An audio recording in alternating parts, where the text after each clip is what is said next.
When a powerful man laughs at something he does not understand, he thinks he is being smart. He thinks he is protecting his world. He thinks the laugh costs him nothing. He is wrong. On a cold November night in 2019, Douglas Hartwell, the CEO of one of the biggest truck companies in America, stood in front of his employees at a year-end party, held up a printed photo of the brand new Tesla Cybertruck, and laughed. Not a quiet laugh, not a polite laugh, a big, full, body-shaking laugh.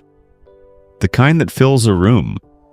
The kind that makes everyone around you laugh too because the boss is laughing, and nobody wants to be the one person who isn't. He pointed at the photo and said 7 words that would follow him for the rest of his career. They actually think people will buy that? The crowd cheered. Douglas smiled wide and flipped the photo face down on the table, like the truck was too ridiculous to even look at. Someone filmed it. They always film it. And within a week, 8 million people had watched Douglas Hartwell laugh at a dream that had not finished being built yet. One of those 8 million was Elon Musk. He watched it once. He watched it twice. Then he opened his laptop, created a new document, and typed 2 words at the very top of the blank page. Play long. What happened next is one of the most extraordinary stories in modern business history. It involves a kid from Dearborn who grew up sitting in his grandfather's beat-up old truck, dreaming about building something the world had never seen. It involves a garage, a maxed-out credit card, a wife who worked night shifts just to keep the lights on, and 3 years of nearly quitting before one phone call changed everything. It involves Elon Musk making a move so quiet, so patient, and so perfectly timed that Douglas Hartwell did not see it coming until it was already done. And it ends in a moment, 30 seconds in a hotel hallway, between 2 men who had never stood that close to each other before, where something was said that nobody reported. Something that changes the meaning of this entire story. Something that will make you rethink who the real target was, what Elon actually wanted, and why Marcus Webb, a man Douglas Hartwell had never heard of, was at the center of all of it the whole time. Most people think this story is about a CEO getting humiliated. It is not. It is about a grandfather who told a 9-year-old boy that trucks carry the world. It is about what happens when that boy grows up and tries to prove it. And it is about what one man decided to do when he found out that boy was 2 weeks away from giving up on everything. Stay with this video all the way to the end, because the moment in that hallway, the thing Elon said before the microphone was switched on, the thing one person witnessed and held onto for a full year before telling anyone, that is what this whole story has been building toward. And when you hear it, you will understand why Douglas Hartwell walked into that room, sat down, and for the first time in 4 years, told the complete truth. Marcus Webb was 9 years old the first time he fell in love with a truck. He was not supposed to be outside that morning. His mother had told him to stay in and finish his homework. But the sound of that engine pulling into the driveway, deep, low, a little rough, like a sleeping giant clearing its throat, pulled him off the couch and out the front door before he even knew he was moving. His grandfather, Earl Webb, climbed down from the cab slowly, the way old men do when their knees have been at work longer than the rest of them. He was a wide man with thick hands and a gray beard, and eyes that were always watching something you hadn't noticed yet. He smelled like motor oil and peppermint candy. He always did, even at church. The truck behind him was a 1987 Ford F-15. Oh, painted the color of old mustard left in the sun too long. The windshield had a crack in it that ran from the bottom right corner halfway across the glass. The passenger side mirror was held on with electrical tape. The rear bumper had a dent that Earl said was from a disagreement with a fence post that the fence post won. Marcus stood on the front porch and looked at it. He had never seen anything more beautiful in his life. "Can I sit in it?" he said. Earl looked at the truck. He looked at Marcus. He took a peppermint candy from his shirt pocket, unwrapped it slowly, and put it in his mouth. "Don't touch the gear shift," he said. Marcus was inside the cab before Earl finished the sentence. The seat was huge. The steering wheel was enormous, wide and hard and cold in his small hands. The cab smelled like dust and old coffee and something else, something Marcus could not name, something that would stay in his memory for the rest of his life like a song stuck in your head. The radio only got 2 stations. One played country music, the other played static. The passenger seat had a spring poking through the foam that jabbed you in the left side of the back if you sat slightly wrong. Marcus sat in the driver's seat with both hands on the wheel and did not move. He just held it. Earl came around and leaned against the door frame, drinking his coffee in the morning light, watching his grandson hold a steering wheel that went nowhere.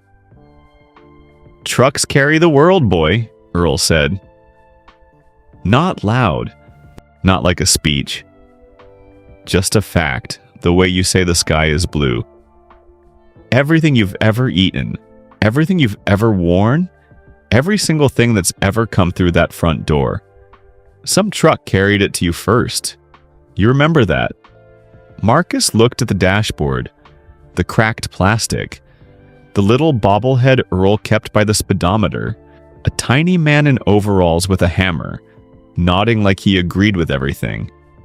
"I want to drive it," Marcus said. "You can't reach the pedals," Earl said. "I know, I still want to." Earl smiled behind his coffee cup where Marcus could not see. Every Saturday after that, Marcus was in that truck. He grew up in Dearborn, Michigan, the kind of place where cars were not just things you drove. They were the reason your father had a job. They were the reason your town existed. Marcus's father, Raymond Webb, worked the morning shift at an assembly plant. His mother, Gloria, worked nights at a parts warehouse. When other kids in Marcus's class wanted to be astronauts or football players, Marcus wanted to build something with an engine.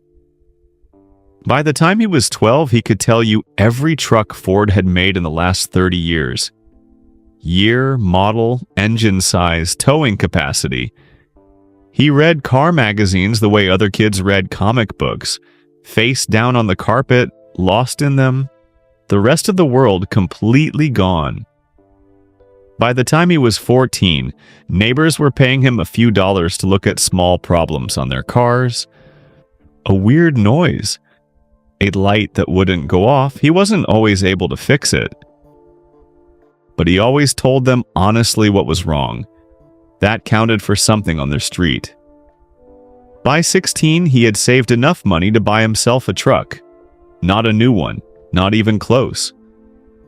It was a 2003 Ford Ranger that had lived a hard life and looked it. The alternator was dead. All 4 tires were bald.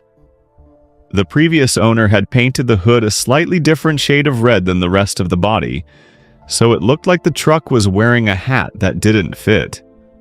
Marcus paid $450 for it. He fixed the alternator himself, working from a library book and 3 YouTube videos on a laptop with a cracked screen. He saved for 2 more months and bought new tires. He sanded and repainted the hood on a Friday afternoon in the driveway, Earl standing nearby with his coffee, saying nothing helpful and everything encouraging. He drove it to school the first Monday with the windows down, even though it was October and cold enough to see his breath coming out in clouds. His best friend, Jerome Okafor, A tall kid who wore the same faded blue jacket every day and who could multiply 3-digit numbers in his head like it cost him nothing, came running across the parking lot when he saw Marcus pulling in. Jerome ran alongside the truck for half a block, grinning so wide his whole face became the smile, pumping his fist like they had both just won a prize. "Webb!" Jerome shouted over the engine. "You actually did it! I knew you would. I told everybody you would." Marcus drove slowly so Jerome could keep up. "I'm going to build a better one someday," Marcus called back out the window. "I know," Jerome shouted. "I'll help you." They were 16 years old. They had no money, no factory, no investors, no plan. Jerome's shoes had a hole in the toe. Marcus's truck had a hood that didn't match. They did not care. Some things start as a feeling long before they become a fact. This was one of them. 2 kids in a parking lot in Dearborn, Michigan, one running alongside a mismatched truck, both laughing, both completely certain of something they could not yet explain. Marcus Webb was going to build something real, something that would carry the world. He just did not know yet how long the road between that parking lot and that promise was going to be. How many nights he would sit in a garage surrounded by sketches and cold coffee and the particular kind of quiet that only comes when you are almost out of hope. How many times he would almost quit, almost give in, almost let the dream go the way dreams go when the real world presses down too hard. He did not know that a powerful man he had never met was going to laugh at everything he believed in. And he did not know that Elon Musk, of all the people on Earth, would one day be the reason he kept going. He didn't know any of it yet. He just drove his mismatched truck to school. Windows down, October cold on his face. And he felt for the first time in his young life like he was exactly where he was supposed to be. Douglas Hartwell had a painting in his office. Not a family photo, not a motivational quote in a frame. A painting, oil on canvas, 3 feet wide, hung directly across from his desk, so it was the first thing he saw every morning when he sat down. It showed a truck on an open highway, mountains behind it. Sky so blue it hurt to look at. The truck was a Hartwell Road Series 9, their best-selling model, painted the deep red that had been the company's signature color for 40 years. The painting had no driver, no passengers, just the truck, the road, and all that open sky. Douglas had commissioned it himself 12 years ago, right after he became CEO. He looked at it every morning before he looked at anything else. It reminded him of what he was here for, or at least it used to. Douglas Hartwell did not come from nothing. He would tell you he did. He had a whole speech about it. The factory foreman father, the simple dinners, the hard work. His PR team had polished that speech over the years until it shone like a brand new hood ornament at an auto show. But the truth was quieter and softer than the story. His father was a foreman, yes, but also a shareholder. His mother's family had money. Old money, the kind that paid for private schools and summers on Lake Michigan and a college application that had never needed a loan attached to it. Douglas Hartwell had worked hard. That much was true, but he had worked hard the way people work hard when failure is not really an option. With a safety net so thick you could jump from almost anywhere and still land soft. He graduated from Wharton. He wore the right ties. He shook the right hands in the right rooms and said the right things at the right times. And slowly, steadily, over 20 years, he climbed. By 51, he was CEO of Hartwell Motors, one of the oldest truck brands in North America. Not a household name the way Ford was, but a serious company, a respected one with a full line of heavy-duty pickup trucks sold under the Hartwell road name. Their customers were in Texas, Oklahoma, Wyoming, Montana, places where a truck was not a lifestyle accessory. It was a working animal. It pulled trailers and hauled loads and sat in mud up to the running boards and kept going. Those customers were loyal the way only truck owners are loyal.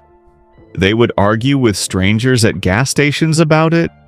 They would put Hartwell road stickers on their back windows and mean it. Douglas loved them for that. He talked about them in every speech he ever gave.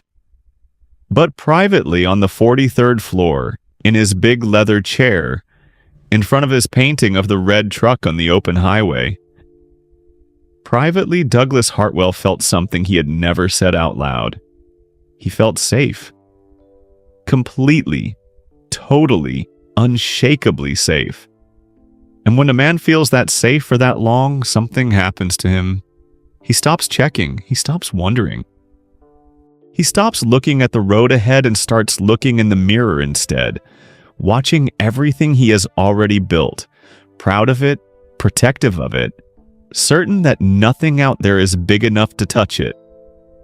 That is exactly where Douglas Hartwell was standing on a gray November morning in 2019 when his head of marketing knocked on his office door. Her name was Patricia Voss. She was 37 years old, sharp in the way a good blade is sharp. Not for show, but because she had been through enough to know the difference between a real threat and noise. She had worked for Douglas for 6 years. She respected him. She also worried about him in the way you worry about someone who has been right for so long they have forgotten what being wrong feels like. She walked in holding a single piece of paper, a printout from the internet. She held it out without saying anything first, which was unusual for her. She always spoke first. The fact that she didn't told Douglas more than he realized at the time. He looked at the paper. On it was a photograph of a truck, or something that someone was calling a truck. It was made of stainless steel. It had no curves. Every surface was flat, hard, angular, like someone had built a vehicle out of folded paper and then scaled it up to full size. It looked cold, strange, nothing like anything that had ever sat in a Hartwell Road showroom or parked outside a feed store in Amarillo. Tesla unveiled a pickup truck, Patricia said, carefully, watching his face. Douglas stared at the photo. 10 full seconds of silence. Then he laughed. It started small, just an exhale through the nose. Then it grew, the way a laugh grows when something strikes you as not just funny, but obviously deeply, fundamentally ridiculous. He put the paper down on his desk. He leaned back in his leather chair. He laughed at the ceiling.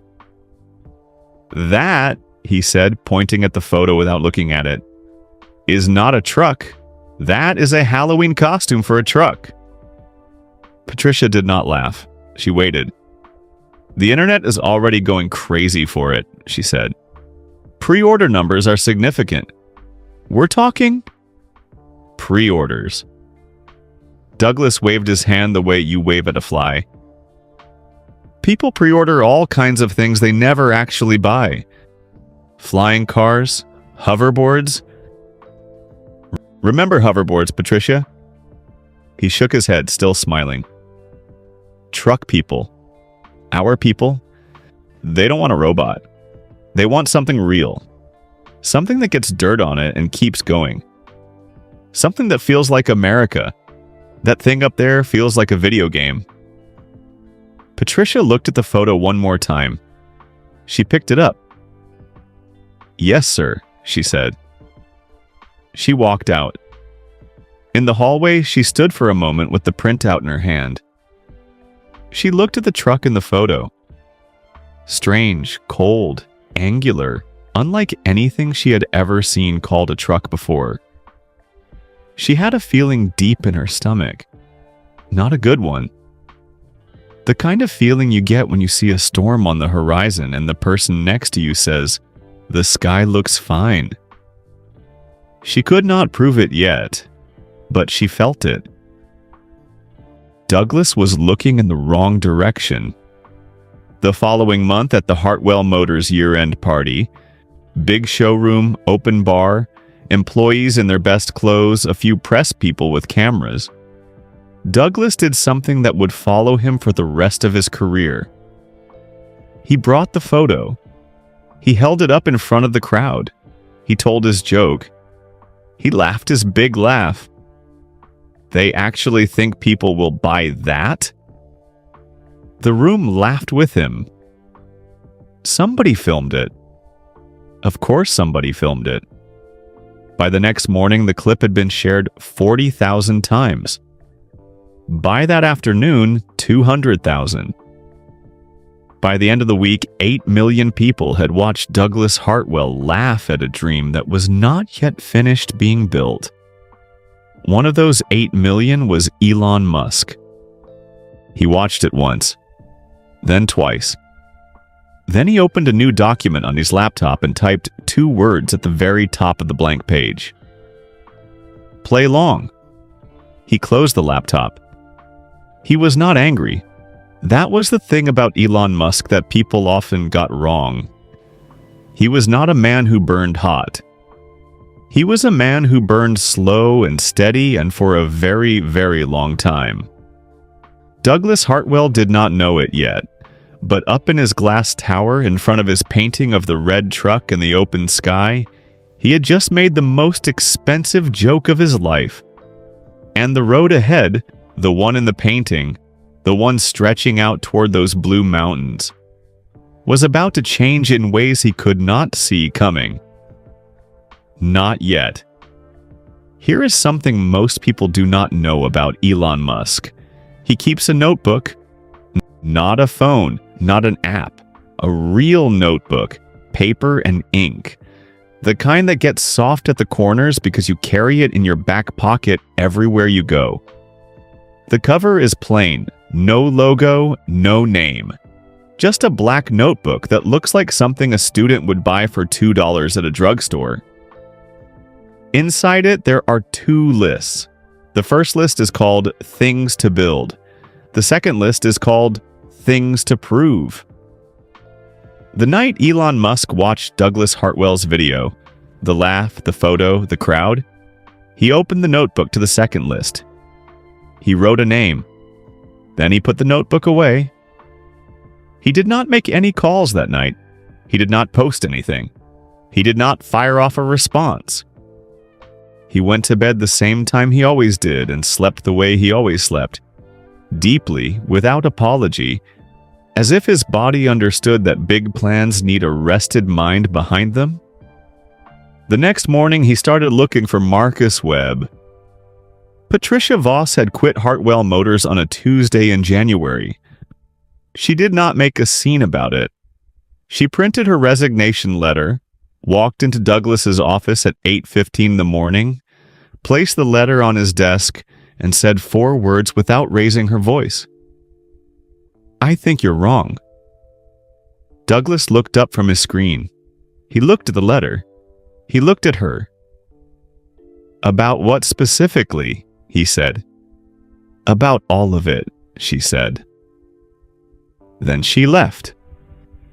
She had spent that whole winter working as an independent consultant, helping smaller companies think about where the auto industry was actually going, not where the comfortable version of it wanted to go.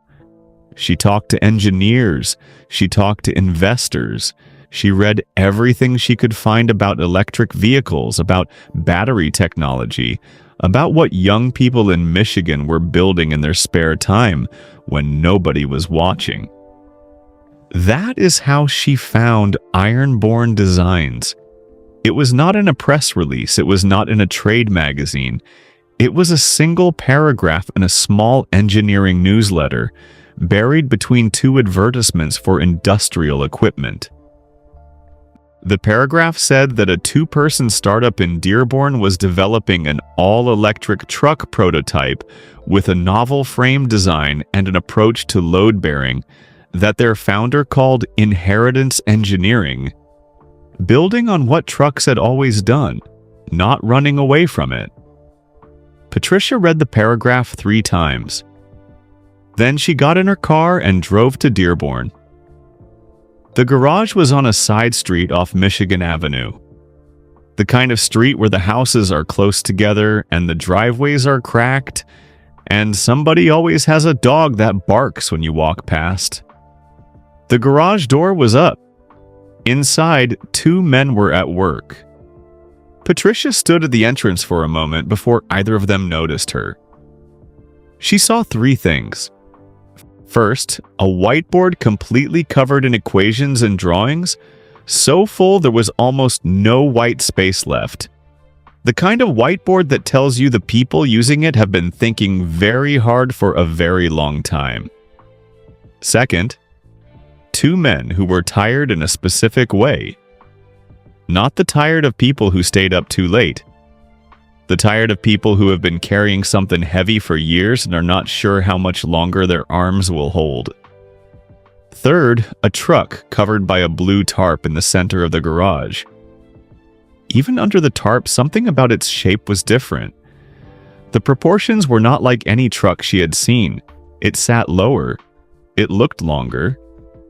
Even covered and still, it had a feeling of intention about it.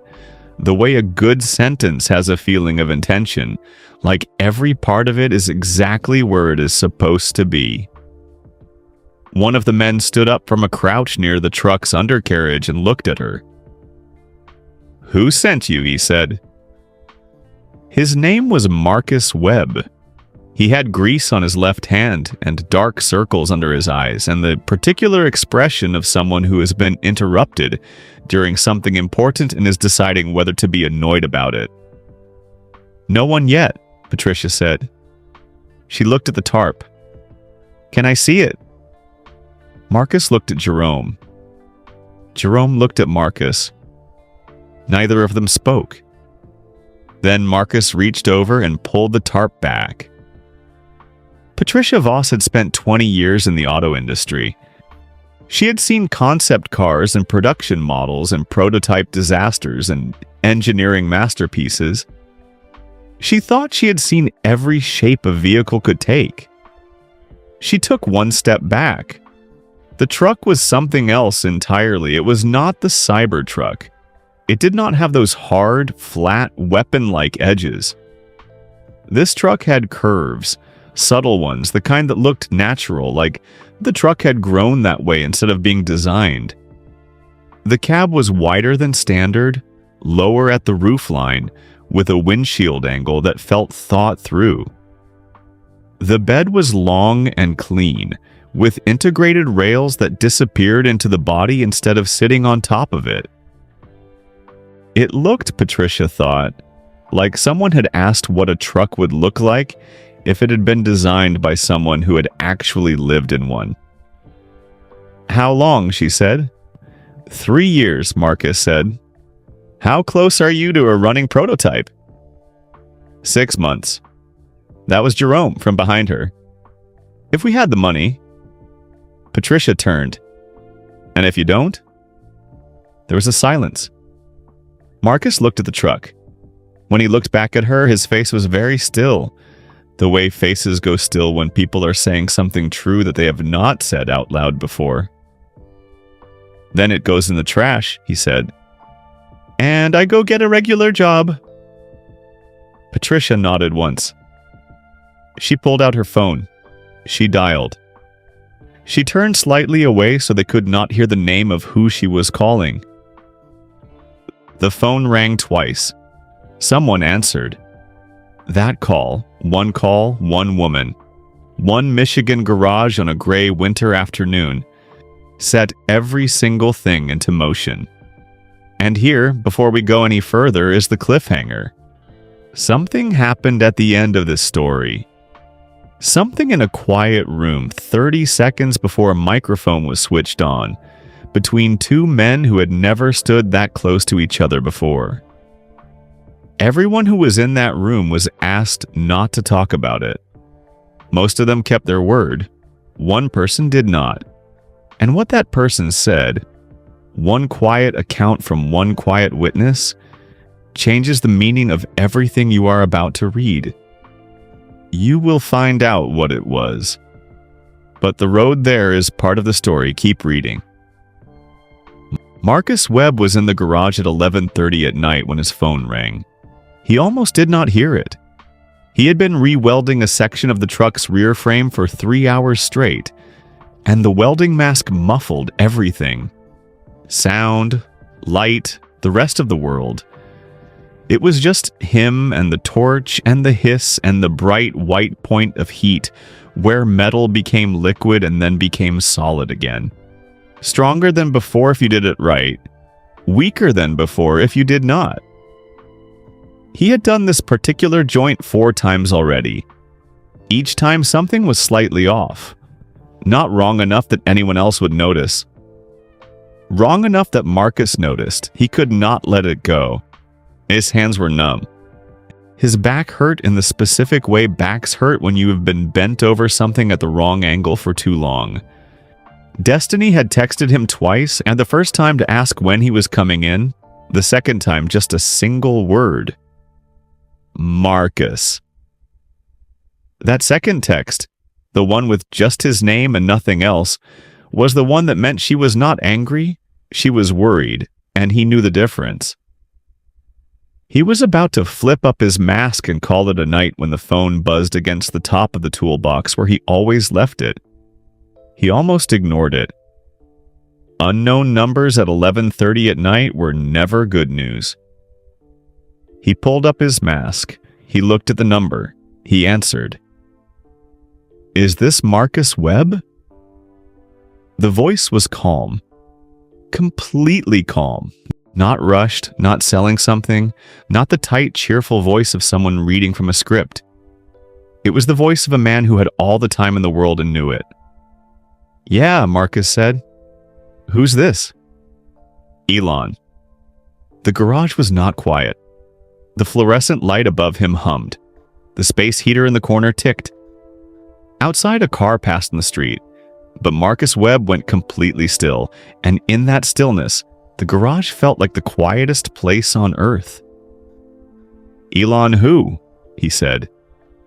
He knew. Some part of him already knew.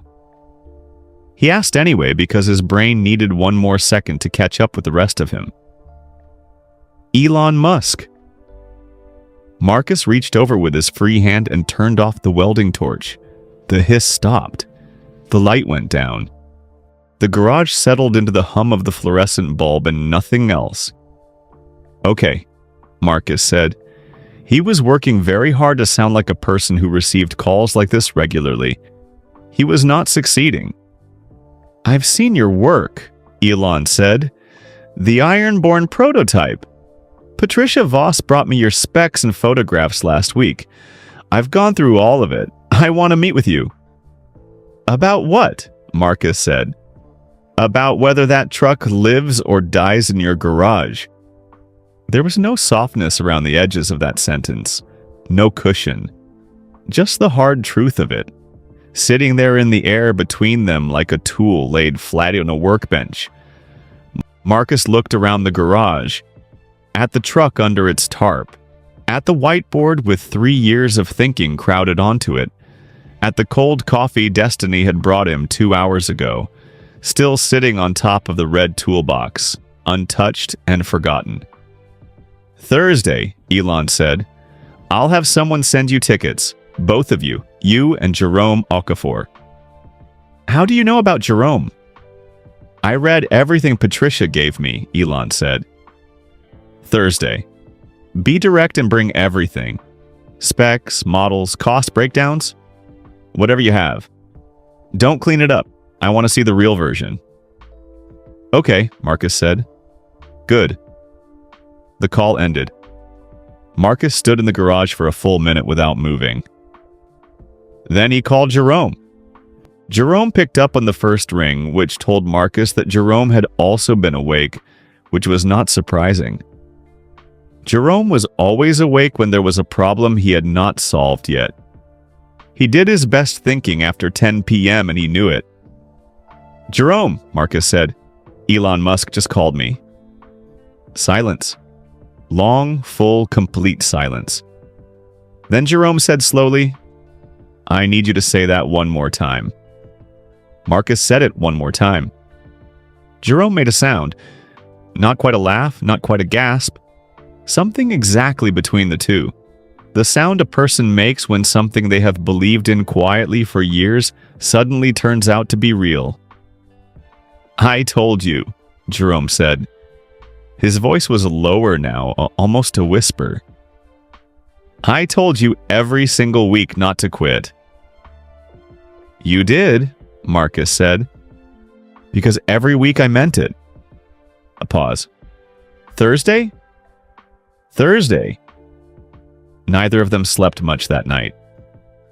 They flew out of Detroit Metro at 6 in the morning. Coach seats, middle and window. Marcus had the window. He watched Michigan disappear below the clouds. The flat gray grid of it, the thin lines of highways, the dark patches of industrial lots, and felt something he did not have a clean word for. It was not quite fear and not quite excitement. It was the feeling of standing at the edge of something very large without being able to see the bottom. They were met at the California airport by a woman named Sandra Choi.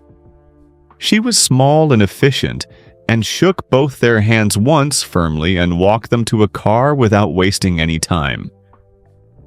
On the way to the facility, she told them two things. They would have 90 minutes, and they should be direct. "He doesn't like it when people talk around what they mean," she said, eyes on the road. "Say what you know. Say what you don't know. Don't pretend." Marcus and Jerome exchanged a look. That was the easiest instruction they had ever been given. The Tesla design facility was enormous in a way that photographs did not prepare you for.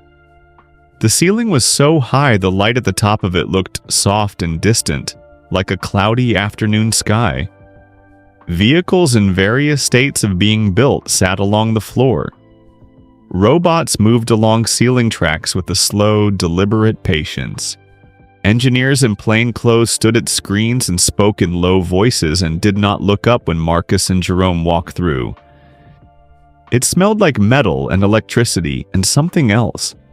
Something Marcus could not name but recognized as the smell of a place where people were making things that did not exist yet. They were taken to a room with a long white table and no chairs. Sandra said, "He prefers to stand," and left them there. They waited 4 minutes. Marcus counted. Then the door opened and Elon Musk walked in. He was taller than Marcus expected. He had a tablet in one hand and a water bottle in the other, and he was already looking at something on the tablet as he walked in. The way people look at something when they are finishing a thought, and he set the tablet face down on the table and looked at both of them with the particular attention of someone who has trained themselves to see quickly. "Show me what you have," he said. They laid everything on the table. Marcus had the binder. 3 years of sketches and structural diagrams and load calculations and material cost sheets, filled in and crossed out and filled in again in 2 different colors of pen. Jerome had the laptop with the digital models and the battery range simulations and the towing projections.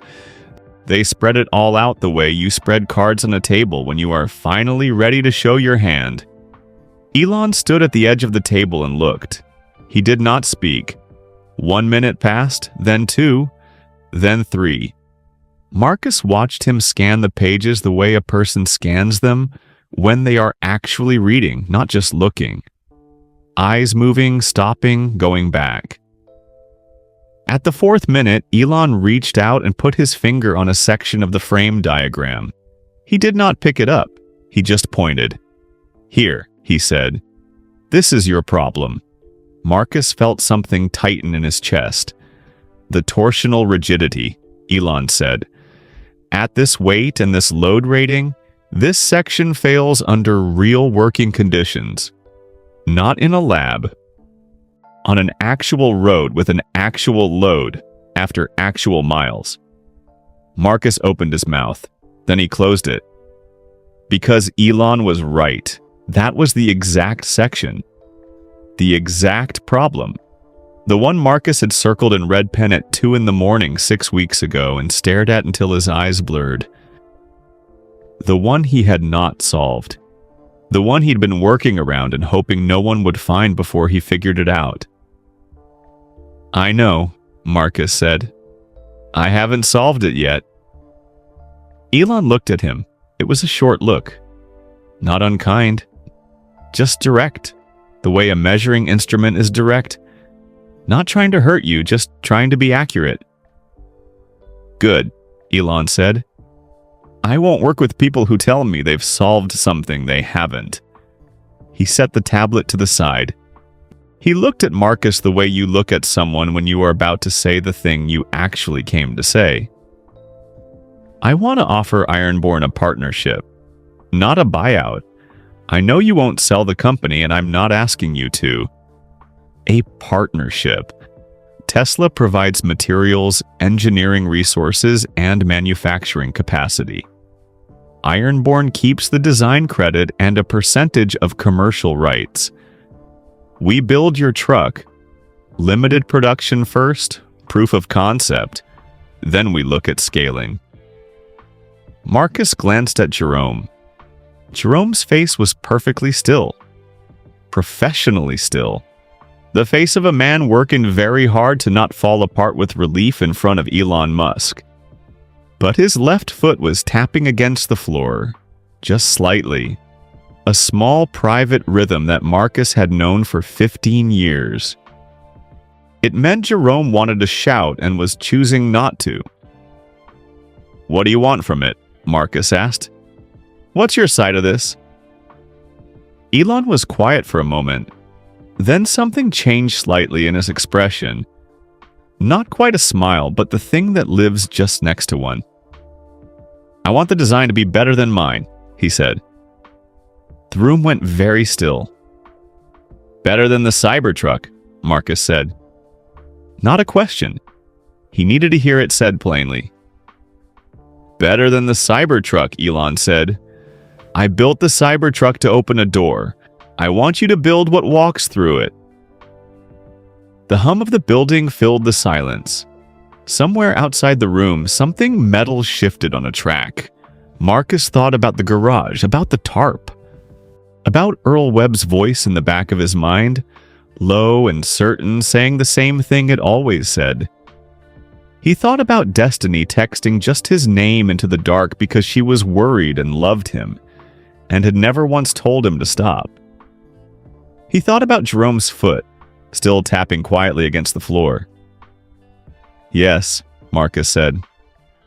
One word. It was enough. If Douglas Hartwell had simply stayed quiet, history would have been kinder to him. He knew how to stay quiet. He had done it many times before. Sat through bad quarters without flinching, absorbed criticism without swinging back. Let bad press die the way fire dies when you stop feeding it air. He had been smart about that for 30 years, but this was different. This felt personal.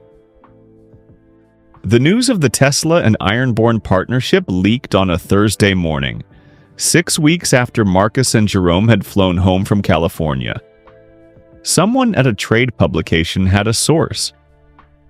The story was not front page. It was buried 4 paragraphs deep inside a longer piece about electric vehicle funding. Easy to miss if you were not looking, but one sentence in it was enough. It said that Elon Musk was partnering with a Detroit-based startup whose founder had grown up in Dearborn and had ties to Hartwell Motors' supply chain. Dearborn. Hartwell. One sentence. The dots were already drawn for anyone who wanted to connect them. Douglas read it in his kitchen at 6 in the morning, still in his bathrobe, coffee going cold in his hand. He read it the way you read something that hits somewhere you did not expect. Slowly, then again, then a third time, as if one of the readings will change what the words say. He called Gerald Park at 6:17. Gerald was his communications director, a careful, measured man of 53 who had worked for Douglas for 11 years and who had learned, over those 11 years, exactly how much space to give Douglas when his voice sounded like this. "I need a statement out before 9, Douglas said. "What kind of statement?" Gerald asked, already dreading it. "The kind that tells people Musk has never built a real truck for real people. That this is a publicity stunt dressed up as innovation. That our customers know the difference between something real and something shiny." "Douglas." Gerald said his name the way you say someone's name when they are walking too close to the edge of something. "I would strongly advise against that." "I'm not asking for advice." A long silence. "Yes, sir," Gerald said quietly. "I'll draft something." Gerald spent the next hour doing surgery on the statement. He cut the sharpest parts. He rounded every edge he could find. He replaced words that could be pulled out of context with words that were harder to grab. By 9:15, what went out was still a mistake. But it was a softer mistake, a more careful one. It said Tesla's truck ventures were disconnected from the real needs of American working families. It said that partnerships built on publicity rather than proven manufacturing depth would struggle to deliver in the real world. It did not name Elon. It did not name Marcus Webb. It did not need to. By noon, Elon Musk had retweeted it. He added 6 words at the bottom, just 6. "Challenge accepted. See you in 2026.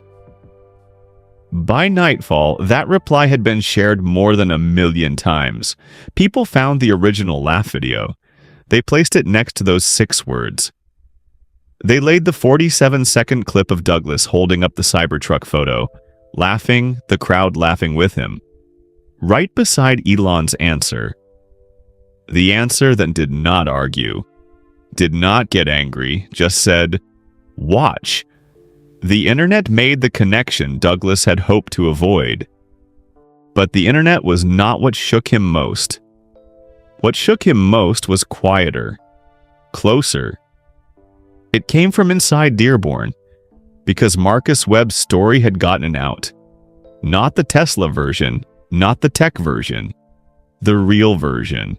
The one about Earl Webb and the mustard yellow truck. About Raymond Webb punching in at the assembly plant before dawn. About a kid fixing neighbors' cars for a few dollars at 14. And building his own truck from nothing in a garage while his wife worked night shifts to keep the power on. That story spread through Detroit the way true things spread. Not because anyone pushed it, but because people recognized themselves in it. They had lived versions of it. Their fathers had. Their grandfathers had. They needed other people to know it existed. Local news stations ran profiles. A high school in Dearborn Heights put Marcus's name in their weekly bulletin. A Wayne State newsletter mentioned him by name in a paragraph about perseverance. And in the break room of the assembly plant where Raymond Webb had worked for 22 years, someone printed a photo of the iron-born prototype and taped it to the bulletin board beside the vending machine. Under it, in plain black marker, someone wrote 3 words. Not a speech, not a quote. Just 3 words that said everything. One of ours. That photo found its way to Douglas Hartwell's phone as a news alert on a Tuesday afternoon at 3:45. He was in his office, in front of the painting, the red truck, the open road. The mountains and the sky so blue it almost hurt. He looked at his phone for a long time. He set it face down on the desk. He sat there in the quiet of the 43rd floor and felt something shifting below him, the way ground shifts before anyone has given it permission to. He had a name for what he was feeling. The name was doubt. He did not say it out loud. He pushed it down. He reminded himself of his sales figures, strong, his customer loyalty scores of the highest in 6 years. 30 years of trucks that worked in the real world, in mud and snow and heat, pulling loads and surviving everything the country threw at them. He was not wrong. He could not be wrong about something this basic. He picked up the phone again. He looked at the 3 words under the photo. He put it down again. 2,000 miles away, Marcus and Jerome were working 18-hour days in the Tesla facility, eating vending machine sandwiches at midnight, arguing with engineers about details that seemed too small to matter until they mattered completely, sleeping 5 hours and waking up still thinking. In the 4th week, Jerome solved the frame problem. He had been staring at a single beam configuration in the rear frame design for 3 days. It was a small thing. Everyone else had looked at it and moved on because the answer seemed too simple to be right. Jerome kept coming back to it the way you come back to a word that does not look spelled right, even though you have checked it twice. He ran the numbers. He ran them again. Then he walked over to Marcus quietly and turned the laptop screen so Marcus could see. Marcus looked at it. He traced the beam line with 1 finger. He did not say anything for a moment. Then he said, "That's it." They took it to Elon. Elon looked at the screen. He was quiet in the particular way he was quiet when he was reading something carefully and not performing the reading for anyone. Then he said almost to himself the same 2 words. "That's it." He looked at Jerome. Not a long look, but the kind of look that means a person has been genuinely surprised by you, and they respect the feeling enough not to hide it. Jerome looked at the floor. He was not used to being seen that way. Marcus looked at the whiteboard, still covered in 3 years of drawings and equations and crossed-out attempts, and felt something loosen in his chest. A tightness he had carried so long he had stopped noticing it was there. The problem was solved. The truck was being built. In Dearborn, on a break room bulletin board, a photo with 3 words on it was still hanging beside a vending machine. And in a glass tower 43 floors up, a man sat in front of a painting of a red truck on an open road, telling himself he was still right. But doubt had found the door. And doubt, once it arrives, does not go back the way it came. Earl Webb died on a Thursday morning in October, 3 weeks before the Groundwork 1 was finished. He was 81 years old. He had a bad heart and good humor, and a talent for saying the exact right thing at the exact right time that Marcus had never fully understood until he was old enough to need it. He died the way he had lived, without fuss, in his own bed, in the same house he had owned for 46 years, with his family around him and the curtains open so he could see the tree in the backyard, the one he had planted the year Marcus was born. Marcus got the call at 5 in the morning, California time. He was already awake. He had not slept more than 4 hours at a stretch in 2 months. He sat on the edge of the bed in the dark and held the phone long after the call ended. Destiny put her hand on his back. She did not say anything.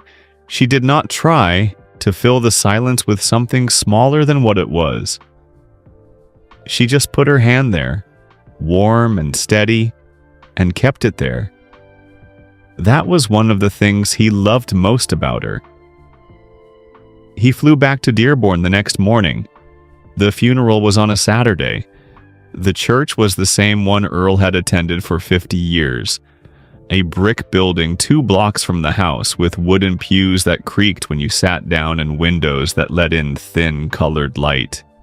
Marcus sat in the front row in a dark suit that was slightly too tight across the shoulders. He had not worn it since Jerome's wedding 2 years ago and had not noticed until he was already at the airport. Destiny sat beside him. She had flown out with him. She had not asked whether he wanted her to come. She had simply packed a bag. Marcus held himself together through the whole service. Through the prayers and the readings and the people standing up one at a time to say what Earl had meant to them.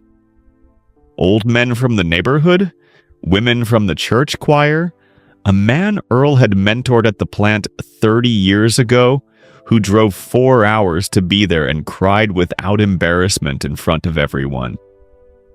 Marcus held together through all of it. Then the choir sang. It was an old song, low and slow, the kind that moves through you before you have decided whether to let it. Earl had loved it. Marcus had heard it his whole life. At church on the Saturdays Earl brought him. In the car on the way home, sometimes hummed under Earl's breath while he worked on the truck in the driveway. The first note hit Marcus somewhere behind his ribs. By the second verse, he could not stop it. He pressed his hand over his eyes. Destiny put her arm around him and he let himself lean into it. And he cried the way adults cry when they have been carrying something for a long time and can finally, in one specific moment, put it down. Not just grief for Earl, for all of it. The garage, the years, the nights he had almost quit. The weight of believing in something when almost no one else could see it yet. Earl had always seen it. That was the thing. That was what was gone now. Afterward, outside the church in the pale October light, his Aunt Rosalie pressed an envelope into his hands. Old white envelope, slightly bent at one corner. His name on the front in Earl's handwriting, careful and large, the handwriting of a man who had learned to write when handwriting meant something. He wrote it back in July, Rosalie said, when he still had his good days. She squeezed his hands once around the envelope and walked away to speak to someone else. Marcus stood on the church steps holding it. He did not open it there. He carried it to his rental car and sat in the parking lot with the engine off and the October quiet around him. Leaves dropping in the wind, a dog barking somewhere down the block, the low sound of people talking outside the church. He opened the envelope. 2 pages. Earl's big, careful letters filling every line, a little shakier than Marcus remembered, but still unmistakably him. Still deliberate, every word chosen like he was paying for each one. Earl wrote about the Saturday mornings in the truck. He said he had known even then, watching a 9-year-old boy grip a steering wheel with both hands and stare at the road like it was a promise, that Marcus was going to build something real. He said he did not know what it would be, but he knew it would matter because Marcus had never once shown interest in anything fake. He wrote about the assembly line, about what it meant to make something with your hands, about how machines change and industries change and the whole world changes, but the need inside a person to make something, to put their hands on raw material and turn it into something that did not exist before, that need does not change. It is as old as people are. And then near the bottom of the second page, his handwriting slightly smaller now, like he was running out of room or running out of strength, and was working to say the most important part before either ran out completely. Earl wrote the thing that made Marcus stop breathing. He wrote, "Don't let anybody laugh at what you build, Marcus. Laughing at a dream is the easiest thing a scared person can do. They laugh because they can't see what you see. That is their problem, not yours. You just keep building. The truck doesn't care who laughed. It only cares if it runs. Marcus read it once, then again, then a third time, slowly, the way you read something you want to carry inside you permanently. He folded the letter. He placed it back in the envelope with the same care you use when you are putting something irreplaceable away. He slid it into the inside pocket of his too-tight suit jacket, over his heart. He sat in the parking lot for another minute. Then he drove to the airport. He flew back to California the same night. He walked straight from the airport into the facility, still in his funeral clothes, jacket still on, Earl's letter still in the inside pocket. He stood in front of the Groundwork 1, nearly finished, almost real, 3 years of everything he had standing there under the facility lights. And he looked at it for a long time without speaking. Jerome came and stood beside him. He did not ask where Marcus had been or how he was. He could see how he was. "Earl wrote me a letter," Marcus said. Jerome nodded. "He said the truck doesn't care who laughed." Marcus's voice was steady. "It only cares if it runs." Jerome looked at the truck. "Then we better make it run," he said. They worked through the rest of the night. By the following morning, the Groundwork 1 was finished. Marcus drove it out of the building himself, into the flat white California light, and pressed the accelerator, and felt the truck respond like something alive, quiet and powerful. Everything he had imagined in that garage multiplied by everything he and Jerome and Elon had built together. He laughed, real laughter, the helpless kind. "It runs, Earl," he said, into the empty cab, into the California morning. "It runs." The idea was Elon's, not the truck reveal, not the stage design, not the desert setting that Marcus and Sandra Choi had spent 2 weeks arguing about before agreeing on. The other idea, the quiet one, the one that never made it into any press kit or planning document because it was never officially a plan at all. It started 3 months before the Groundwork 1 was set to be announced. Elon called Marcus into a meeting room, just the two of them, plus Sandra in the corner with her notepad. The way Sandra always was, present and precise and invisible until she wasn't. Elon did not open with small talk. He never did. He slid a tablet across the table and said nothing.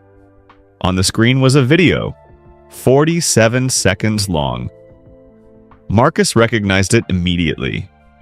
Everyone in the auto industry recognized it by now. Douglas Hartwell, the gray suit, the company party, the printed photo held up for the crowd. That laugh, big and easy and completely certain of itself. And then the words that had been clipped and shared and captioned and turned into memes for 4 years running. They actually think people will buy that? Marcus watched it without touching the tablet. His face did not change. When it finished, he looked up at Elon.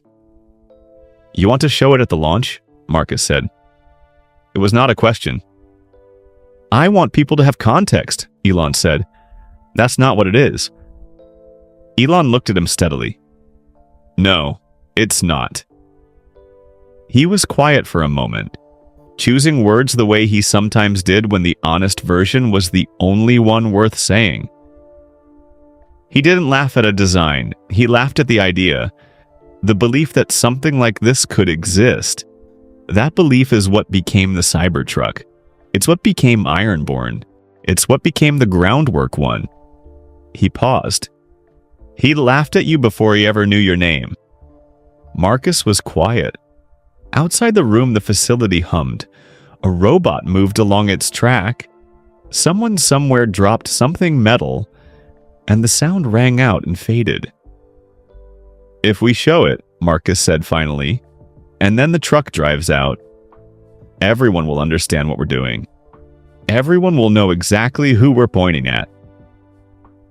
"Yes," Elon said simply. And you're comfortable with that? I think he earned it. Marcus sat with that for a long moment.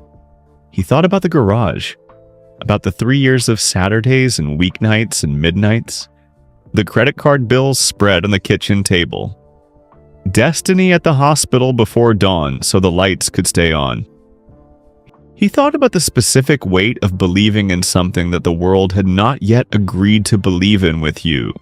He thought about how it would feel, watching from the side of a stage, to see Douglas Hartwell sit in a crowd and watch his worst moment played back in front of thousands of people, while the thing he said would never exist rolled past him under desert light. He thought it would feel like something. He also thought about something else. He thought about what kind of man Douglas Hartwell actually was.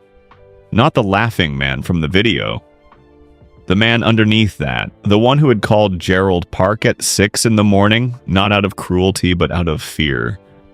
The one who had looked at 3 words on a break room bulletin board and felt something shift in his chest that he did not have the courage to name yet. A man who had been right for so long he had forgotten how to be wrong and who was slowly, painfully, privately learning. Publicly humiliating that man was not the same as proving him wrong. The truck would prove him wrong. That was enough. I don't want the video, Marcus said. Elon looked at him. Not surprised exactly, but attentive. The way he was attentive when someone said something he had not fully predicted. The truck is enough, Marcus said. If it's what we built, if it's what we know it is, we don't need to point at anyone. We just show the truck. People will remember what Douglas said on their own. They always do. They don't need us to remind them. A long silence settled over the room. Soundra's pen stopped moving in the corner. Then Elon nodded once. A small nod.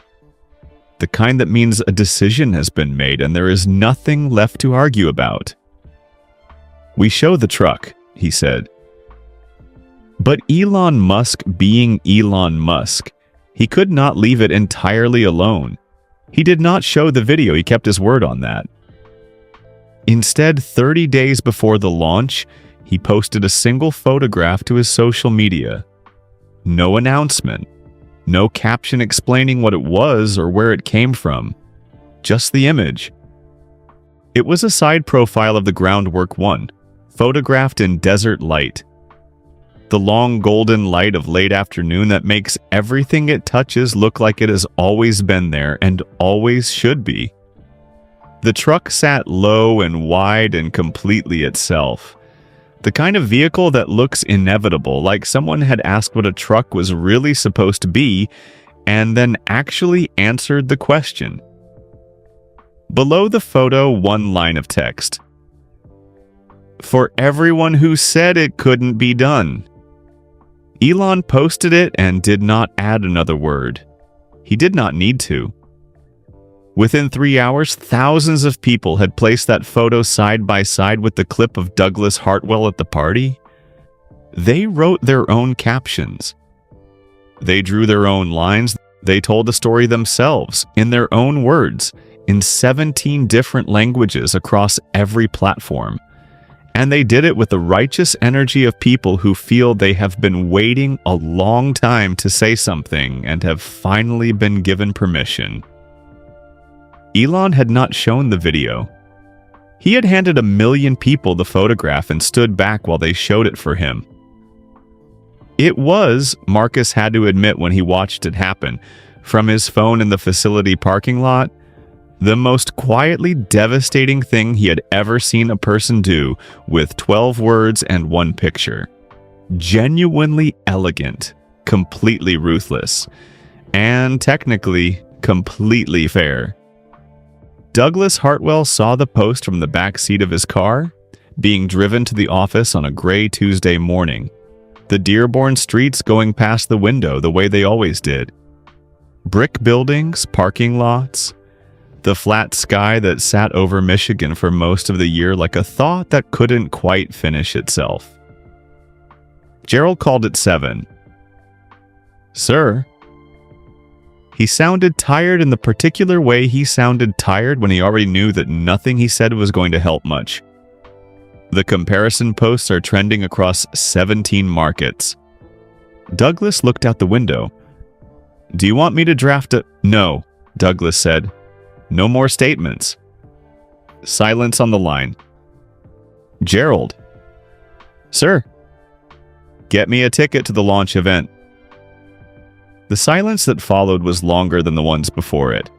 Gerald was a man who had learned when to push back and when to simply say yes, and he was clearly working out which this was. "You want to attend," Gerald said carefully. "In person." "I want to see the truck," Douglas said. "That's all. No announcement. No press. One ticket? Coach seat? Nothing with the company name on it?" "Yes, sir," Gerald said. "I'll arrange it." Douglas hung up. In the front seat, his driver Thomas kept his eyes straight on the road, the way he always did when Douglas was working through something he had not asked for company with. Douglas looked at the photo again on his phone. The truck in the desert light, long and low and completely certain of itself. He thought about Patricia Voss standing in his doorway saying 4 quiet words. He thought about a break room bulletin board in Dearborn. He thought about the laugh. The crowd. How completely, absolutely sure he had been. He put his phone in his jacket pocket. He watched the gray Michigan streets go past. And somewhere underneath the certainty he had carried for 4 years, underneath the sales figures and the loyalty scores and the 30 years of trucks that worked, something was finally, quietly and completely giving way. They held the launch in the desert, not in a convention center with rented chairs and hired lighting, not in a showroom with glossy floors and salesmen in matching shirts. In the actual desert, a wide, flat stretch of land outside Las Vegas, where the sky went from one edge of the earth to the other, and the light in the afternoon was the color of old honey, and nothing stood between you and the horizon except the ground itself, going on and on and on. Marcus had wanted that. He had argued for it in the planning meetings, and Sandra Choi had backed him, and eventually Elon had nodded in the way he nodded when he thought something was right, and was willing to let someone else have the credit for it. A truck built to carry the real world deserved to be shown in it. Not behind glass, under sky. 2,000 people came. Journalists and engineers, investors and analysts, people from the auto industry who had followed the Ironborn story with every combination of skepticism, curiosity, and quiet hope. And in a reserved section near the left side of the front, a group of workers from Detroit, union members, assembly line workers, parts warehouse workers, people whose fathers and grandfathers had built America from the inside of plants and factories, who had been given tickets because Marcus had asked for them by name 3 weeks before the event. Those seats aren't optional, Marcus had told Sandra. Those people are why this truck exists. Sandra had written it down and made it happen. In the third row, Destiny Webb sat in a blue dress and the small pearl earrings her mother had given her on the day she and Marcus got married. She had taken a full shift off work, which she almost never did. She held the printed event program in her lap without opening it. She had not slept well the night before, not from nerves about the truck, but from the kind of nerves that come when something you have believed in for years, believed in when it was hard, when there was no good reason to except that you knew the person building it, is about to be seen by the whole world for the first time. Jerome Okafor sat beside her. He was wearing a suit that actually fit, bought new 2 weeks ago, which Destiny had helped him pick because Jerome had announced he was not good at suits and she had said, "I know," and taken him to the store anyway. He sat with his hands on his knees and his eyes fixed on the stage. In the very back of the crowd, pressed against the far edge of the press section, in a plain dark jacket with no name tag and no company lanyard, stood Douglas Hartwell. He had flown commercial, middle seat. Gerald had offered 3 times to upgrade it, and Douglas had refused each time without explaining why. He had eaten a bag of pretzels for lunch in the airport because he did not want to be recognized at a restaurant. He did not want to be recognized here either. He had not told anyone he was coming except Gerald, who had said, "Yes, sir," in the tone he used when he had decided there was no useful thing left to say. Douglas stood at the back of the desert crowd and waited. Elon spoke first. He talked about energy and climate and the future of how people would move through the world. He spoke the way he always spoke in public. Not like a polished speech, but like a man thinking out loud at the edge of something very large, looping back when he nearly missed a point, landing somewhere unexpected and somehow correct. People in the crowd smiled and leaned in and occasionally laughed, not because he was performing, but because he sometimes was funny anyway without trying.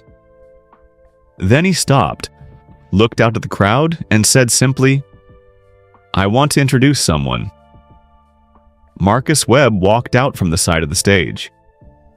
He was not wearing anything special. Dark pants, a gray shirt, boots with real scuff marks on them from the facility floor. His left hand had a small pale scar from a welding accident that he had not thought about in years, until this exact moment, standing in front of 2,000 people in the April desert sun, when he felt it the way you feel an old injury in cold weather. He walked to the microphone. He looked out. 2,000 faces looked back. The desert stretched behind them. The sky above was the hard, impossible blue that skies are in the Mojave in April. The kind of blue that does not apologize for itself. He found Destiny in the 3rd row. She gave him one small nod. Not encouraging, not nervous, not proud in the loud way. Just certain. The nod she had been giving him since the first year in the garage. The one that meant, "You already know how to do this. Go ahead." He took one breath. He told them about Earl Webb. He kept it short because Earl had never used 10 words when 4 would do. He said his grandfather had driven a mustard yellow 1987 F150 with a cracked windshield and a radio that pulled 2 stations, country music and static, and had told him from the time he was 9 years old that trucks carry the world. He said he had spent most of his life trying to understand what that really meant. What carrying the world looked like when you had to build the thing that did it from scratch. In a garage, with almost nothing. He paused. "A truck that carries the world," Marcus said, "has to be able to carry the next one. Not just the world we're used to. The one that's coming." He stepped back. Behind the stage, 2 wide doors swung open. The groundwork one drove itself out. No driver. Slow and deliberate, the way something moves when it has nothing to prove and knows it. The only sound was the soft electric hum of its motor and the dry crunch of desert ground under its tires and 2,000 people not breathing. The silence was the kind that falls when something appears that a person was not fully prepared for, even if they thought they were. Even if they had seen the photos, read the specs, watched the leaked renders spin on a screen. None of that was enough for this, for the way it caught the afternoon light along the body line, for the proportion of it, lower and wider than it looked in pictures, more alive somehow, like it had always been meant for exactly this kind of open land. It stopped at the front of the stage. 3 full seconds of silence.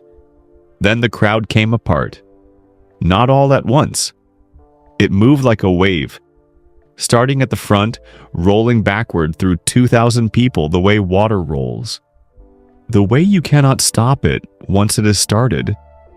Jerome was on his feet before he realized he had stood. Destiny put both hands over her mouth.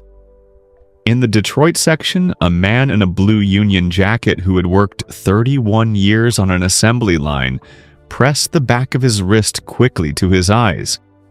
The fast, private gesture of a man not quite ready to let anyone see him cry. He was not the only one. In the back of the crowd, Douglas Hartwell did not stand. He did not clap. He stood with his hands at his sides and looked at the truck the way you look at something that answers a question you have been losing for a long time. Completely. Without any room left for the argument. He looked at the Detroit workers. Standing, holding each other by the arm. Eyes bright. He looked at Marcus Webb on the stage beside Elon. Not grinning the wide grin of a man who has beaten someone, but wearing the expression of a person who has finally set down something unbearably heavy and is still adjusting to what it feels like to stand up straight without it. Douglas knew that expression. He had felt it himself once. A long time ago. Before the leather chair and the 43rd floor and the painting of the red truck on the open road. He recognized it. And in recognizing it, something moved in his chest that was not jealousy and not shame, and not any word small enough to be comfortable. It was recognition of the plainest, most painful kind, seeing something clearly that you should have seen years ago, and understanding with no room to argue otherwise, that the only reason you see it now is because it grew large enough that looking away became impossible. He took out his phone. He found a name he had not called in 14 months. He pressed a dial before he could think carefully enough to stop himself. 4 rings. A voice. Douglas? Patricia, he said. I owe you an apology. A pause. Not cold. Just honest. Yes, she said. You do. I'm at the launch.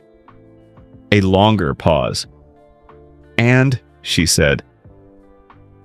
He looked at the truck, still at the front of the stage, still holding the last of the desert light in its lines like it was made for exactly this hour of exactly this day. I think it's time I asked you something, he said. If you're willing to hear it. This is the part of the story that was never written. Not because it did not happen. It happened. There were witnesses. There was a room, a table, a microphone, a glass of water. There were 34 journalists with recorders and notebooks and cameras pointed at a man who had come to say something difficult in public, with his name attached to it, with nowhere left to hide. All of that was reported. What was not reported was the 30 seconds before the microphone was switched on. What happened in those 30 seconds was seen by only one person outside of the 2 men involved. That person kept the story for a year before they decided the world was finally ready to understand it. But first, the speech itself. Because you need to know what Douglas Hartwell said before you can understand what it cost him to say it. 3 months after the launch in the desert, after the groundwork one had been driven and tested and written about until the automotive press ran out of fresh ways to call something extraordinary, Douglas Hartwell called a press conference. Not at the Hartwell Motors headquarters building, where he had a stage and a podium and a communications team who knew how to manage a room. At a hotel in downtown Detroit, a small conference room on the 2nd floor, the kind of room used for quarterly budget reviews and retirement parties. 12 tables pushed together to make one long surface. fluorescent lights, a single microphone on a stand, a glass of water nobody had asked for placed there by a hotel staff member who was trying to be helpful. 34 journalists came. No TV cameras at Douglas's request. Just print and digital reporters, recorders, notebooks. A few of them had covered Hartwell Motors for years. Most of them had watched the laugh video more times than they could count. Douglas walked in alone. No communications director, no PR team hovering at the edge of the room to intervene if something went sideways. No Gerald, though Gerald had offered to come 4 separate times, and Douglas had thanked him and said no each time. He sat down.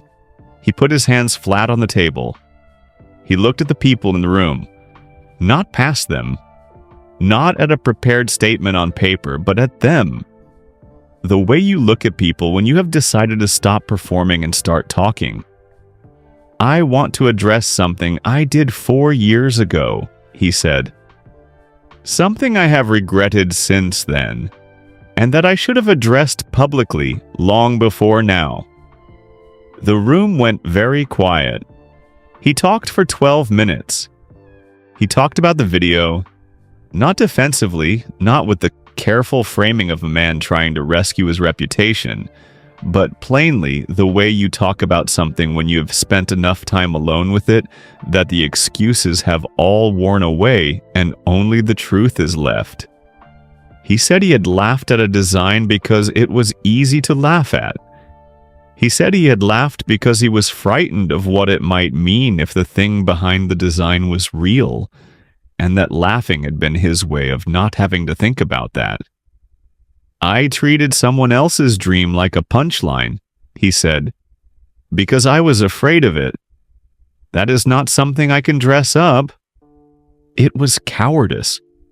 I am not proud of it, and I did not come here to ask anyone to forgive it. He talked about the groundwork one. He said he had been at the launch. He said he had stood in the back of the crowd in the desert and watched it come through those doors, and that it was one of the most remarkable vehicles he had ever seen in 30 years of working in this industry. He said he meant that without reservation and without any angle attached to it. He said, Marcus Webb grew up in this city. His grandfather spent his life in this industry. Marcus built something extraordinary in a garage on a credit card while his wife worked night shifts to keep the power on. And I had dismissed everything he believed in before I ever knew his name. Before he had a name I knew. He stopped. I cannot undo that, he said. But I can say it plainly in public with my name on it. So that is what I am doing. He answered 4 questions. He thanked the journalists. He stood up and left.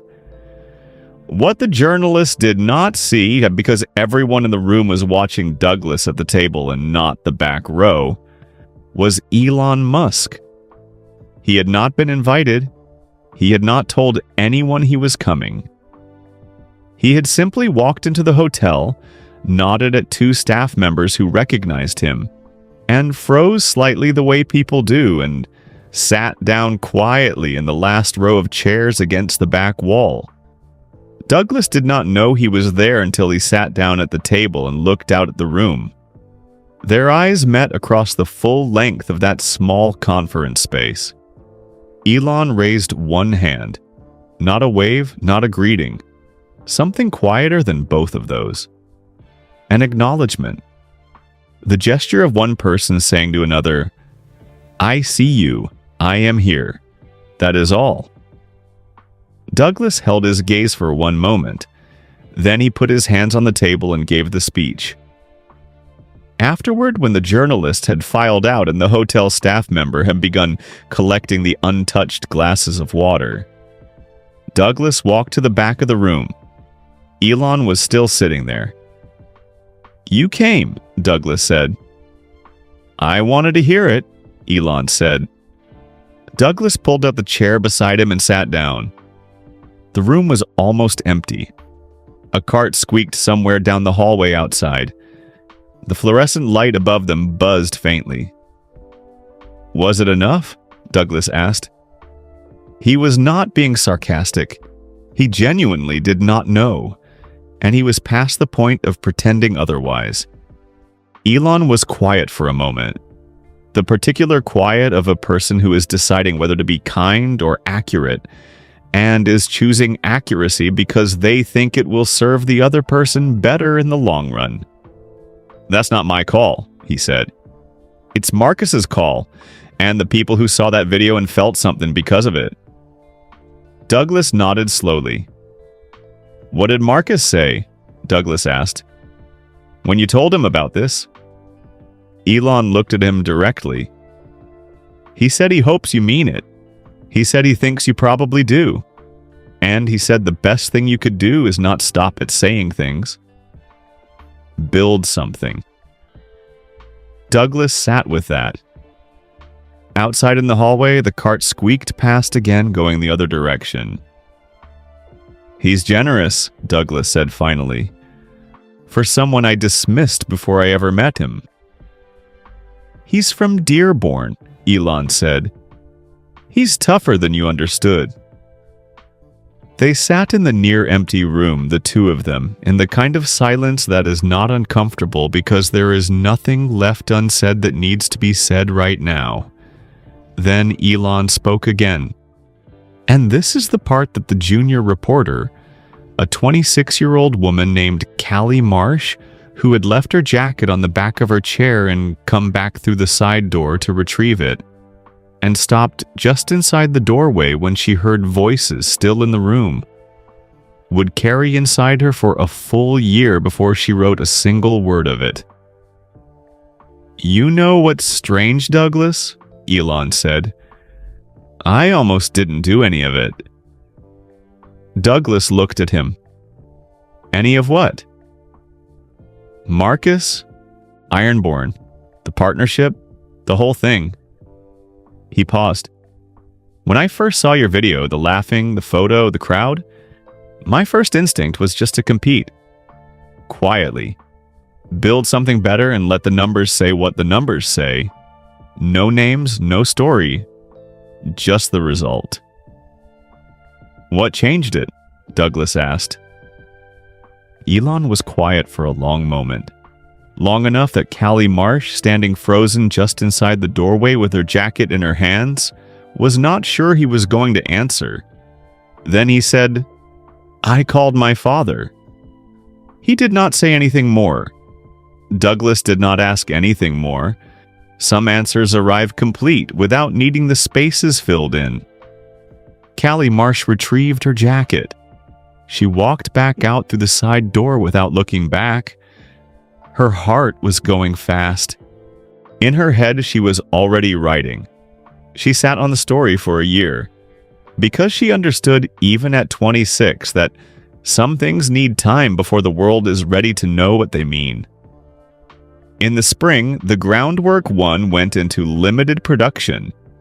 The first truck off the line, Unit 001, the very first one. The one that would have a serial number and a certificate and a story attached to it forever, Marcus had decided about a long time ago. Before the partnership. Before California. Before Elon's call. Back in the garage in the early years when he used to think about what he would do with the first one if he ever actually finished it, the way people make plans for money they do not have yet because the planning is part of how you keep going. He had always known. He drove Unit 001 to a vocational school on the west side of Dearborn, a low brick building on a street with wide sidewalks and old trees. The school ran programs in mechanical engineering, electrical systems, and automotive design. It had a scholarship track specifically for first-generation college students. Students who would be the first in their families to earn a degree, who did not have a parent to call when the financial aid form was confusing, or the professor's expectations were unclear. The school had a shop room in the back, that smelled the moment Marcus stepped inside it, exactly like Earl Webb's garage. Motor oil, metal. The particular warmth of a space where things were constantly being taken apart and put back together. He stood in the doorway for a moment and let himself feel that before he walked in. 18 students were waiting. Teenagers, most of them. A few looked older. All of them looked at the groundwork one parked behind Marcus in the school's lot with the kind of attention you give something you are not sure yet whether to trust. Marcus stood in front of them without notes. He told them the short version of the story. The garage, the credit cards, the call at 11:30 at night from a number he almost did not answer. His grandfather and the mustard yellow truck. He kept it brief because the story was not the point. They were the point. At the end, he reached into the inside pocket of his jacket and took out an envelope. Old and slightly soft at the corners now from being carried for months. He did not open it. He just held it up so they could see it. Someone who loved me wrote this when he was running out of time to write things, Marcus said. And what he wrote kept me going through something I was not sure I was going to get through. He put it back in his pocket. You are going to build things, he said. Real things. Things that matter to you in ways you probably cannot explain to anyone else yet. And someone is going to laugh at what you build. That is not a possibility. That is a guarantee. Laughing is free. Scared people have always done it, and they always will. He looked at them. All 18 faces. Do not stop, he said. Whatever you are building, it does not care who laughed at it. It only cares if it runs. In the front row, a 16-year-old girl named Imani Rhodes wrote those words in her notebook. She pressed down hard with her pen the way you do when you want something to stay. She had wanted to design zero-emission semi-trucks since she was 12 years old. A teacher in 8th grade had told her that was not a realistic goal. She had not stopped wanting it, but she had started carrying the doubt the way you carry something heavy in a bag. Always there, wearing on you, even when you were not thinking about it. She wrote the words down. She read them back to herself once, quietly. Then she closed her notebook. Douglas Hartwell retired from Hartwell Motors 18 months after the quiet speech in the hotel conference room. He did not disappear. He took a position advising a small nonprofit that funded first-generation entrepreneurs in the auto industry. Not a glamorous job. Not one that came with a 43rd floor office or a painting commission to hang across from the desk.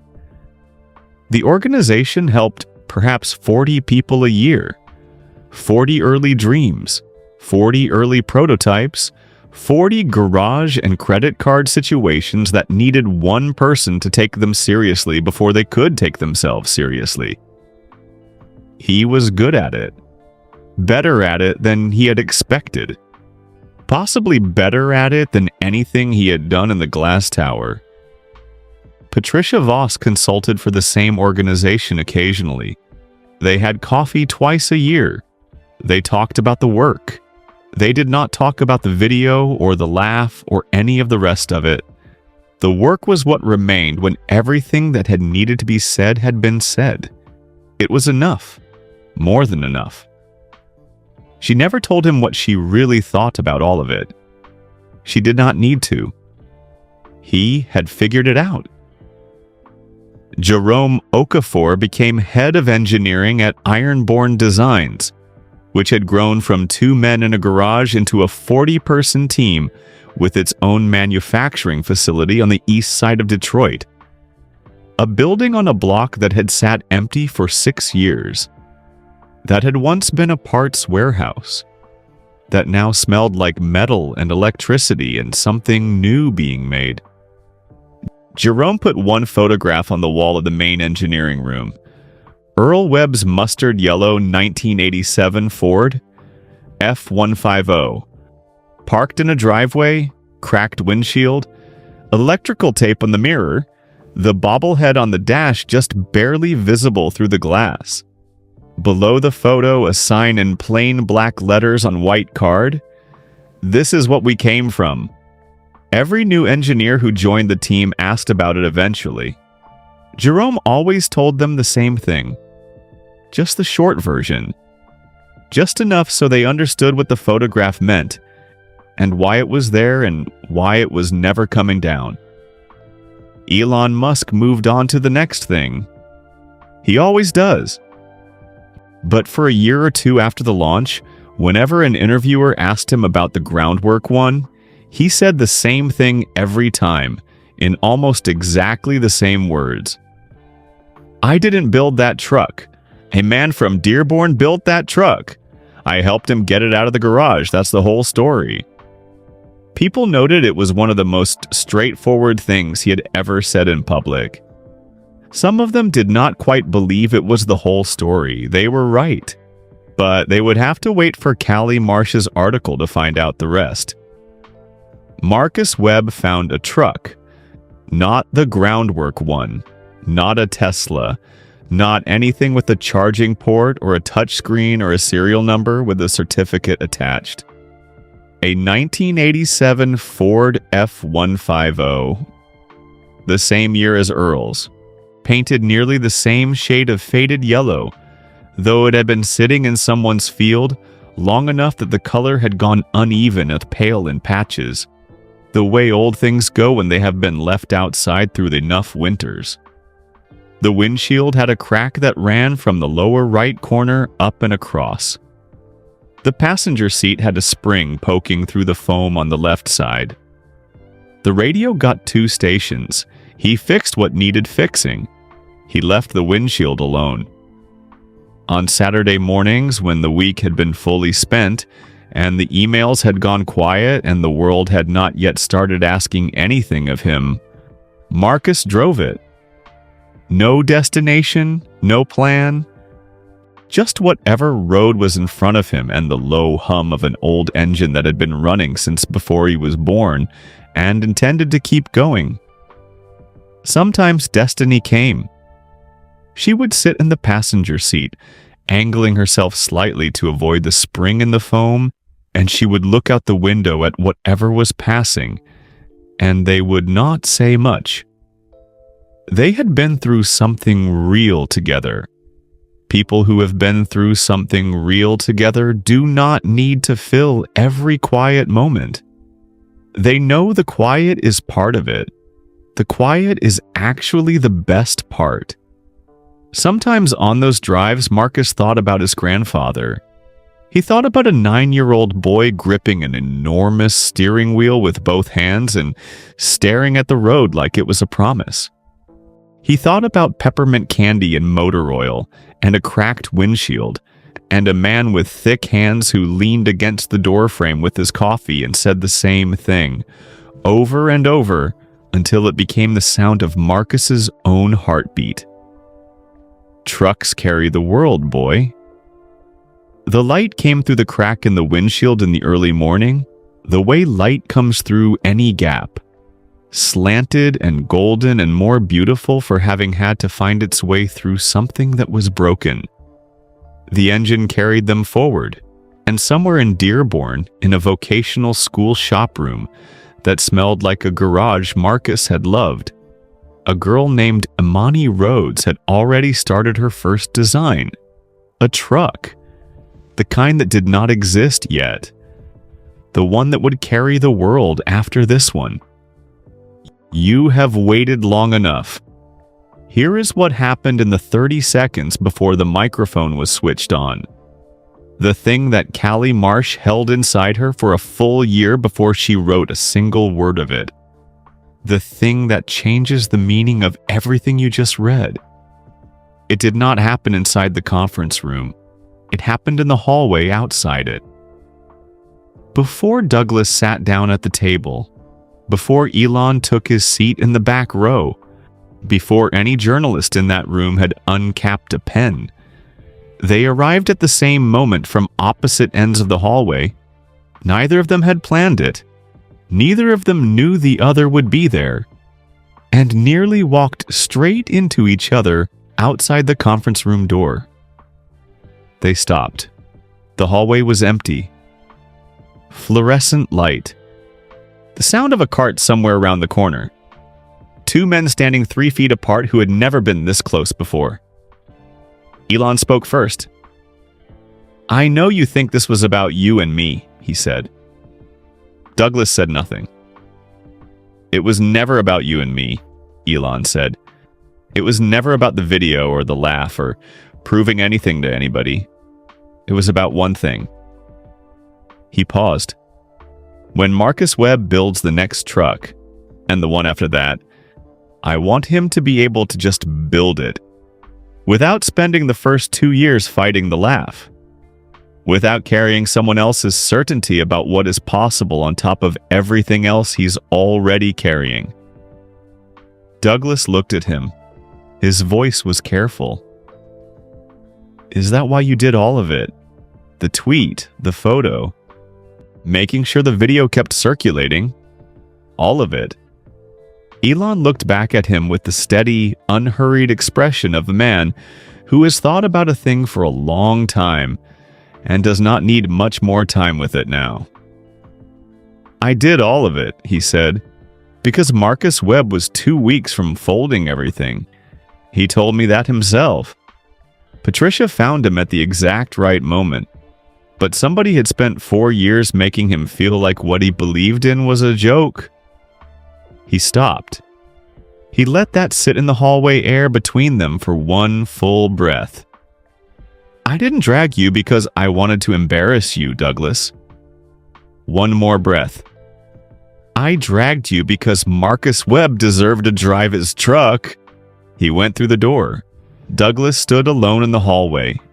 He stood there for 30 seconds, not moving, not speaking, not looking at anything except the middle distance of a plain hotel corridor, processing something that was too large and too simple at the same time to be processed quickly. Then he straightened his jacket. He went in. He sat down. He put his hands flat on the table. And for the first time in 4 years, Douglas Hartwell told the complete truth. That is the whole story. The truck carries the world. The truck only cares if it runs. It ran. And that is the whole story. A boy who loved trucks. A grandfather who believed in him before anyone else did. A man who laughed at the wrong thing at the wrong time. And one quiet phone call that changed everything. If this story moved you even a little, if it reminded you that the thing you are building is worth finishing, no matter who laughed at it, then do one simple thing right now. Hit the like button. Not for the algorithm, not for us, but because every time you do, this story finds someone else who needed to hear it today. Someone sitting in their own garage at midnight, almost ready to quit, who just needs one more reason to keep going. And if you are new here and you want more stories like this one, stories about real people, real dreams, and what happens when you refuse to stop, hit subscribe. It is free. It takes 2 seconds, and it means the next story reaches more people who need it. Now here's our favorite part. Drop a comment right now and tell us, where are you watching this from? Are you in Detroit, London, Lagos, Sydney? A quiet room somewhere at 2 in the morning because you could not sleep? We read every single one. And there is something about knowing that a story like Marcus Webb's was watched in 100 different cities by 100 different people carrying 100 different dreams. That matters to us more than any number on a screen. Spread a little kindness today. Share this video with one person who is building something the world has not believed in yet. They will thank you for it. And right now, on your screen, There is another video we think you are going to want to watch next. Click it. We will see you there.